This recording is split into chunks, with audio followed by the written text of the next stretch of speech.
Hello again and welcome back to Mimsy Park. Today's episode is going to be a little bit different because it is rooted in like movie stuff, but it's not a movie review by any means. Today's actually kind of a more one-on-one or one-on however many conversation with you guys. First of all, we do have some new subscribers and I do want to welcome you guys to the channel. Thank you so much for subscribing. If you are new to the channel, I do try to make these consistent, but I also am very busy just with a lot of other stuff going on, almost all photography, video related, and so it doesn't always work out. It just really kind of depends. But with all that said, let's get into what today's episode is about. As I'm sure everybody has seen by now, the trailer for the new Cruella movie finally came out. Now, this isn't a live-action remake. People have talked about this kind of being a live-action remake, and it's not. And the reason this whole episode came about was because I saw this on Reddit, and somebody left a comment on Reddit. I'm gonna read it. I'm not gonna say their name because I did end up responding, and it wasn't hateful or anything like that, and I don't disagree with them, and I made it apparent to them that I wasn't crapping on their post, I wasn't crapping on them, but let me just read the comment to you guys. Please know that I did not use your posts for anything negative. I'm not talking about the people that made these posts. I am a firm believer that though I have my own opinions, they're not always accurate. They're not always correct. Sometimes they're overly cynical. And I also believe that we all, when it comes to movies, we are all entitled to our opinions with movies. So I want that to be made clear to everybody and the people involved that I am reading the post from. The first post was, why though? Which my first thought was, yeah, I agree with. I agree. This is yet another movie that none of us knew we didn't need until it started coming out, and you start to go, yeah, I didn't really need that. And so the follow-up, which is the one I replied to, was because Disney is in business to make money. If someone comes up with an idea that they think will make money, then they'll use it. This is not a bad thing. It's just the way business works. People tend to lose sight of the fact that Disney is a business. Most of the time, we end up with some great movies because of this. I personally think this looks great. My whole feeling on that is that, yes, sometimes we do get great things out of that. No, it's not most of the time. It is not. It is absolutely not most of the time. So this episode is really about, it's about the Cruella trailer, but it's also about my feelings and my issues with Disney and with pretty much big budget Hollywood altogether now, because everything is being run as a business. And it's not to say that movies haven't always been big business. They've been big business for going on 100 years now, but they've still been handled as an art form. And I feel like even during that period, we still got great stories. And people talk about original stories. I talk about original stories. I talk about original stories in the sense of movies being remade into remakes. But a lot of movies are based on books. And this is where so much of my issue comes from, with everything just being kind of a regurgitation of itself. If you watch the Cruella trailer, you're going to see comments in there, and a lot of them I did agree with. We do get a Joker vibe from this trailer, and not in the sense, I've also seen it compared to Harley Quinn. I think that's just because of the hair. I think the Joker reference is an apt and accurate reference though, because it's this effort to humanize this villain and to explain away their cruelty and their evilness. Joker was a great example. The reason I always liked the Joker, and I like the Batman series, not just the movies, but the comics as well, the older movies, Michael Keaton, best Batman ever, I don't care what anybody says. Again, just an opinion though. And so we get this like very complicated character that seems like she's overcoming something, which is so antithetical to why I think so many of us fell in love with her, because she's just this psycho that wants to skin dogs. Now, you may not agree with that. That's fine. I know this is going to be kind of a controversial topic. I might lose some of you. I might gain more. Who really knows? But all I'm going to tell you is that I'm going to be honest about how I feel about it. Emma Stone, I have mixed feelings because I like Emma Stone. I really do. Her as Cruella, I just don't know. Now, I'm going to watch the movie because, and that's the other thing is, like, even if I wasn't going to before, this is going to lock me into that because I am big on being fair. And I watched this trailer 3 times because the first time I went, okay, maybe you're just being cynical.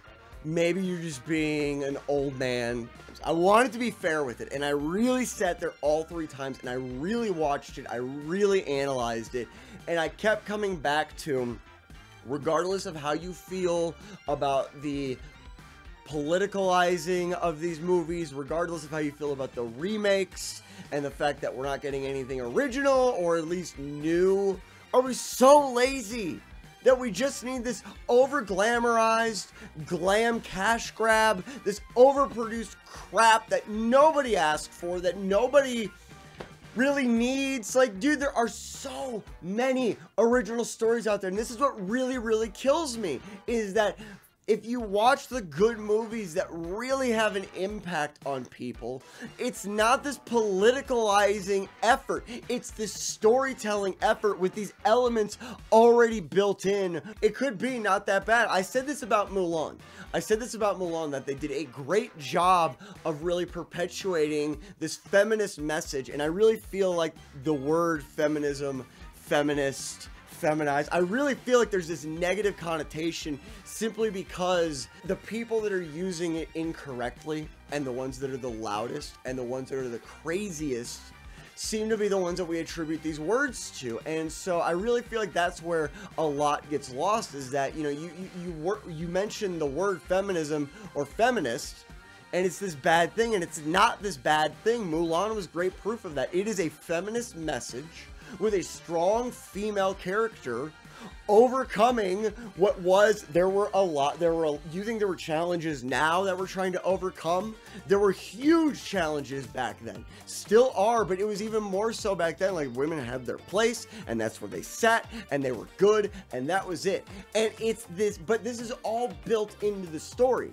So even though Mulan was not what I wanted it to be, I wanted a retelling of the original, which was still goofy and cartoony and a children's movie, but it still had the same message, and that's the point, is it's already built in there.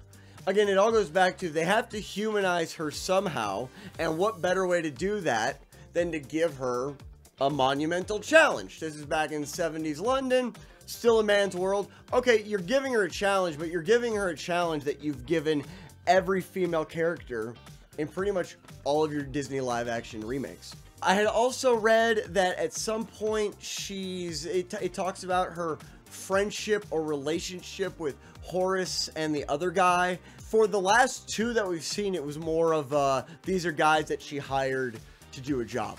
I do want it made very clear that I'm self-aware enough to know how cynical this comes off. That's why I always say this is all opinion. This is all my opinion. And I'm always open to debates and conversations in the comments. I would love to start a conversation in the comments. The problem is that so often with these very sensitive topics, it's not about debating and having a conversation and opening a line of communication. It so often turns into trying to change one another's minds, and you don't do that by being hostile and aggressive and forceful. You do it by opening a line of communication and presenting information to people from a different perspective. I can just see these videos getting bigger someday and it just being a tirade of comments. I am prepared for that, by the way. So it's super dark, which it doesn't look fun. It looks very serious and very dramatic, and it doesn't look like there's that fun. It looks like all of the Marvel movies, as far as like how it's filmed and the palettes that are used. Like, it all just looks the same. I understand they found a formula that works. I get that. I get that they're trying to update these, but it just it drives me insane that not just for Disney, but for pretty much big budget Hollywood, for the most part, is all about just like, it all feels like a Michael Bay movie at this point. How much does it pop on screen? And narrative and character development be damned, I guess. But I would like to know what you guys think. If you watched the trailer, are you stoked to go see it? I'm going to watch it either way because I like Emma Stone. It could be good. I don't know. And I don't think it's fair to do a review of the trailer and then just stop it there, because so much in a trailer is left to interpretation. It's a good trailer. Whoever got the trailer did a good job. But there's so much left to interpretation in this trailer that I just don't think it would be fair to do that and then go, no, I'm not going to waste my time. If I can push my way through Aladdin, I can make it through Cruella. So, but who knows? I am going to go into, I think I'll probably do the same thing with Cruella too, where I watch it a couple times just to be fair. And I think it's only fair to maybe give it a couple tries just because I know how I get triggered, and we all know that when you're angry and you're pissed off, you're not thinking logically, you're not thinking broader. And it's not that I was pissed off at the trailer, it's just I feel like the frustration that might be coming out now makes it seem like I hated the trailer. Like, I watched it and I went, okay, I'm going to reluctantly go into this because I did look at it at first. When I watched it the second time, I went into it with a very open mind of, okay, push all that aside, push all expectations aside, and just digest what's happening right in front of you. And I did that. And I looked at it and I went, okay, it could be good. I just don't expect it to be good. But if you enjoy this video, go ahead and give me a thumbs up. Go ahead and subscribe if you're enjoying the videos. If you're not enjoying the videos, feel free to throw a thumbs down. Constructive criticism is always welcome. I have been looking for movie suggestions. I would love to do subscriber-based movie suggestions. Maybe if I got enough of them, we could start like a whole new like little series of just subscriber-based movies. I will push my way through anything. I did a watch along with Mike the Finder on Thanksgiving, so I will push my way through anything. But like I said, comments are always welcome. Constructive comments. I'm always open for debate, conversation, civil conversation. Like, subscribe, thumbs down, comment, blah, blah, blah, blah, blah. I will see you guys next time.